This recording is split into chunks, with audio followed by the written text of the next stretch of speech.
Students and viewers, आप सभी को मेरा नमस्कार। मैं संतोष सर। आज जो वीडियो है वो टेंस के बारे में सीखेंगे। अब तक आपने जितने भी टेंस पढ़े हैं या जिसने भी आपको पढ़ाया है उन सब में सबसे बेस्ट वीडियो है ये। और आप इसके द्वारा आप कोई सा भी कितनी भी आपने किताबें पढ़ी हो टेंस के बारे में, चाहे जिस भी टीचर से पढ़े हो, लेकिन जो मैं ये पढ़ाने वाला हूँ ना वो किसी ने आज तक नहीं पढ़ाया, क्योंकि ये सारे नियम मैंने खुद बनाए हैं। तो चलो आप इस वीडियो को अंत तक जरूर देखें और टेंस को आज ही आप सीख जाएंगे। बहुत अच्छे तरीके से आपको सीखना है। और चलो तो सबसे पहले हम बात करते हैं टेंस के बारे में कि इंट्रोडक्शन ऑफ टेंसेस, यानी क्या होता है कि टेंस है क्या, टेंस का परिचय क्या है। तो टेंस का मतलब आप जानते हो कि समय या काल होता है, यानी कि काल क्रिया के वे रूप है जो आपको यह बताते हैं कि कोई क्रिया कब घटित हुई है।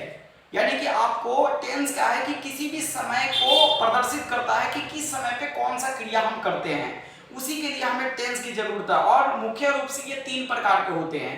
There are three types of tense होते हैं, प्रेजेंट टेंस, पास्ट टेंस और फ्यूचर टेंस। यानी हम इसको हिंदी में कहते हैं भूतकाल, वर्तमान काल और भविष्य काल। मुख्य तीन कालखंडों में इसको हम समय के अवधियों में बांटा गया है। साथ ही इसको 12 उप विभागों में भी विभाजित किया गया है, यानी इसके 12 सब डिविजन्स होते हैं। उसके बारे में भी हम डिटेल्स में पढ़ेंगे।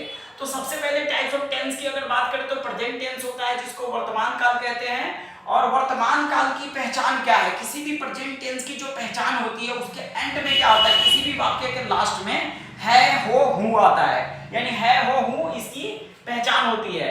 और साथ में पास्ट टेंस की पहचान क्या है, वाक्य के अंत में, यानी भूतकाल जो होता है उसके वाक्य के अंत में क्या आता है, था, थी, थे या ई, ए शब्द भी आता है। तो ये भी हमारे पास्ट टेंस की पहचान होता है। भविष्य टेंस की पहचान होती है, यानी कि हम फ्यूचर टेंस की बात करें तो उसकी पहचान होती है वाक्य के अंत में गा, गी, गे आता है। तो आई होप आपको समझ में आ गया कि जो टेंस होते हैं वो तीन तरीके के होते हैं। प्रेजेंट टेंस जिसकी पहचान होता है, हो, हूं, और पास्ट टेंस होता है जिसकी पहचान होता है था, थी, थे, एंड में वाक्य के होते हैं ये, और फ्यूचर के गा, गी, गे होते हैं। चलो हम एक एक करके और डिटेल्स में समझते हैं। ईच वन हैज फोर सब डिविजन्स। एक तरीके से जितने भी टेंस होते हैं उसके चार चार मतलब सब डिविजन्स होते हैं, सब इसके भाग होते हैं, जो टोटल मिला के 12 होते हैं। 3 टेंस इंटू 4 सब डिविजन्स होते हैं, टोटल इक्वल कितना होता है, 12 होते हैं। तो प्रेजेंट टेंस की अगर बात करें तो उसकी प्रेजेंट टेंस की पहचान मैंने पहले ही बताया है, हो, हूं होता है। और इसमें भी 4 इसके भाग होते हैं, जो सबसे पहले इंडेफिनिट होते हैं, कॉन्टिन्यूस होते हैं, परफेक्ट होते हैं, परफेक्ट कॉन्टिन्यूस होते हैं। इसकी पहचान क्या है, चलो हम अब बात करते हैं पहचान और इसके स्ट्रक्चर के साथ बात करते हैं। तो पहला हमारा सिंपल या हम इंडेफिनिट बोलते हैं, जिसको सरल वर्तमान काल वाक्यों के अंत में, यानी कि ता, ती, ते अंत में आता है। यानी कोई भी सेंटेंस होता है, कोई भी हिंदी वाक्य होता है, उसके लास्ट में ता, ती, ते, यानी ता है, ती है, ते है आता है, तो प्रेजेंट इंडेफिनिट कहलाता है। इसको हम बनाने के लिए सबसे पहले सब्जेक्ट प्लस वर्ब की first form S E S, यानी एस ई एस का इस्तेमाल क्या करते हैं कि ओनली सिंगल सब्जेक्ट के साथ हम करते हैं, और उसके बाद ऑब्जेक्ट आता है प्लस लास्ट में कंप्लीमेंट होता है। ठीक है, तो ये उसका स्ट्रक्चर होता है किसी भी सेंटेंस को बनाने का। दूसरा होता है हमारे पास कॉन्टिन्यूस, निरंतर वर्तमान काल वाक्यों के अंत में रहा है, रही है, रहे हैं आता है। इसका जो स्ट्रक्चर होता है subject plus is, am, are, यानी इज सिंगुलर सब्जेक्ट के साथ आप यूज करेंगे, एम यानी आई के साथ एम का यूज होता है, और प्लूरल सब्जेक्ट के साथ आर का इस्तेमाल करते हैं। वर्ब की फर्स्ट फॉर्म के साथ आईएनजी फॉर्म लगाते हैं, प्लस ऑब्जेक्ट प्लस कंप्लीमेंट होता है। ये इसका स्ट्रक्चर होता है कॉन्टिन्यूस का। चलो हम बात करते हैं परफेक्ट का। तो परफेक्ट का पूर्ण वर्तमान काल होता है वाक्यों के अंत में चुका है, चुकी है, चुके हैं, लिया है, दिया है, गया है, गई है, ये सारे वाक्य के अंत में आते हैं, हिंदी वाक्य के अंत में। तो समझना ये हमारा प्रेजेंट परफेक्ट टेंस है।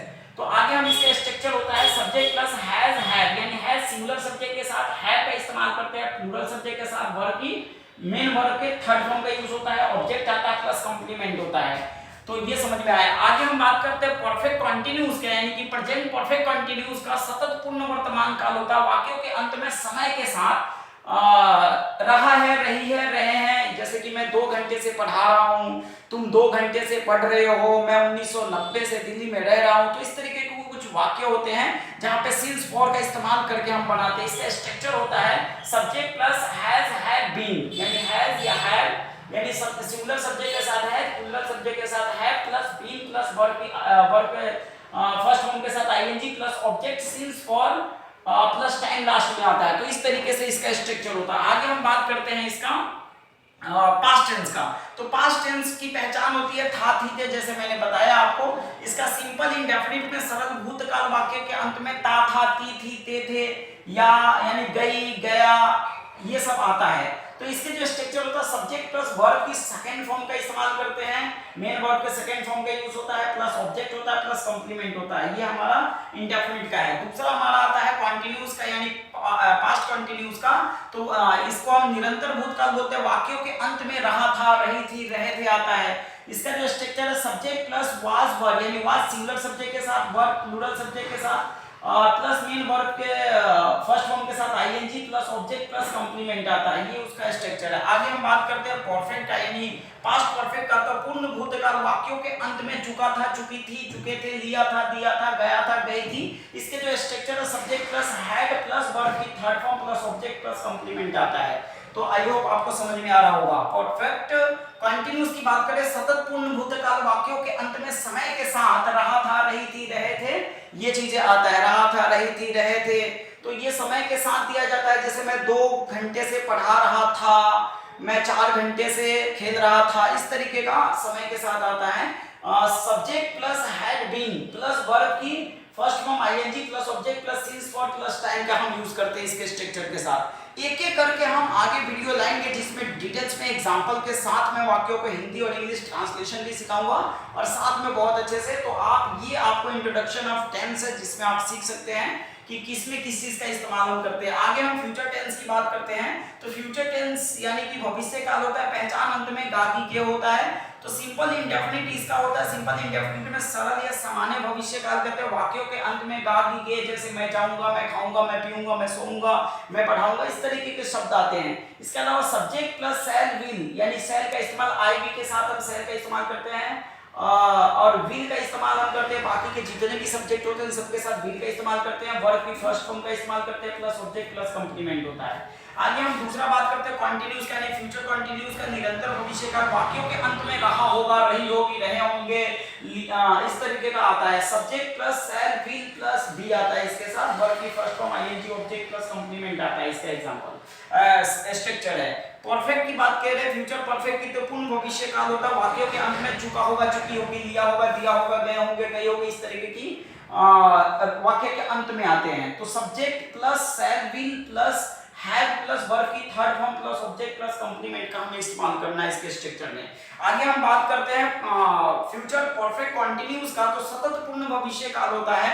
वाक्यों के अंत में समय के साथ रहा होगा, रही होगी, रहे होंगे, इस तरीके का आता है। जैसे मैं 4 दिनों से पढ़ा रहा हूँगा, इस तरीके की चीजें आएगा। सब्जेक्ट प्लस शैल विल यानी शैल विल में जो भी आपको अकॉर्डिंग टू सब्जेक्ट यूज करना है हैव बीन प्लस वर्ब की first form plus ING plus object plus since for plus time का हमें इस्तेमाल करना है। तो आई होप आपको ये सारे स्ट्रक्चर यानी जितने भी फॉर्मूले हैं उसको आपको समझ में आया होगा। जितने भी फॉर्मूले हैं टेंस के ये सभी आपको याद करने होंगे, तभी आपका इंग्लिश होगा वो फ्लुएंट होगा, परफेक्ट होगा और ग्रामर आपका कोई मिस्टेक नहीं होगा। चाहे किसी भी प्रकार की कोई भी स्टूडेंट हो, चाहे वो कंपटीशन लेवल पे काम करता हो, बिगिनर्स लेवल पे हो, इंग्लिश कोई भी सीखना चाहता हो, तो उन सब के लिए वीडियो बहुत ही मास्टर वीडियो है। इस वीडियो को कभी भी आप इग्नोर ना करें। इस वीडियो को जरूर देखें, अपने दोस्तों में भी शेयर करें। आगे हम कुछ बात और भी करते हैं एग्जांपल के साथ। अकॉर्डिंग टू टेंस की अगर बात करें काल के अनुसार, तो there are 6 types of sentences होते हैं। सिंपल या अफर्मेटिव सेंटेंस होता है जिसका स्ट्रक्चर होता है subject plus helping verb plus main verb plus object plus complement. Example जैसे आई एम संतोष सर, इसका एक एग्जांपल हो गया। दूसरा नेगेटिव सेंटेंस होता है जिसका स्ट्रक्चर होता है subject plus helping verb plus not plus main verb plus object plus complement होता है। इसका example I am not Santosh sir. तो इस तरीके से नेगेटिव हो गया। दूसरा इंटेरोगेटिव होता है। इंटेरोगेटिव होता है जिसमें एचवी यानी कि पहले हम हेल्पिंग वर्ब का इस्तेमाल करते हैं, फिर subject plus main verb plus object plus complement आता है, साथ में आगे क्वेश्चन मार्क लगाया जाता है। जैसे एम आई संतोष सर, क्या मैं संतोष सर हूं, इस तरीके से क्वेश्चन आता है। इंटेरोगेटिव प्लस नेगेटिव में आता है हेल्पिंग वर्ब प्लस सब्जेक्ट के बाद नॉट आता है प्लस मेन वर्ब आता है, ऑब्जेक्ट आता है प्लस कंप्लीमेंट आता है। इसका एग्जांपल है am I not Santosh sir, क्या मैं संतोष सर नहीं हूं, इस तरीके का एग्जांपल आता है। आगे WH फैमिली का सिंपल या अफर्मेटिव कह रहे हो WH family plus helping verb plus subject और उसके बाद मेन वर्ब का इस्तेमाल करते हैं, प्लस ऑब्जेक्ट प्लस कंप्लीमेंट आता है, क्वेश्चन मार्क आता है लास्ट में। जैसे एग्जांपल के लिए how am I Santosh sir, मैं संतोष सर कैसे हूं, तो इस तरीके का सिंपल है। दूसरा आता है हमारे पास नेगेटिव में WH फैमिली प्लस नेगेटिव आता है, जिसमें WH family plus helping verb आएगा WH फैमिली के बाद, और उसके बाद सब्जेक्ट आएगा प्लस नॉट आएगा, मेन वर्ब आएगा प्लस ऑब्जेक्ट प्लस कंप्लीमेंट आएगा। इसका जो एग्जांपल हो गया how am I not Santosh sir, मैं संतोष सर कैसे नहीं हूं। तो इस तरीके के नकारात्मक सेंटेंस आएंगे। कुछ मैंने एब्रिविएशन आपको दिए हैं नीचे जिसको आपको याद रखना है। जैसे एसयूबी में जो सब्जेक्ट होता है, एचबी मतलब हो गया आपका हेल्पिंग वर्ब हो गया, एमबी मतलब हो गया मेन वर्ब हो गया। यहाँ पे वर्ब की फर्स्ट फॉर्म के लिए हमने V1 का इस्तेमाल किया, सेकंड यानी वर्ब के सेकंड फॉर्म के लिए मैंने V2 का इस्तेमाल किया, और थर्ड फॉर्म के लिए मैंने V3 का इस्तेमाल किया।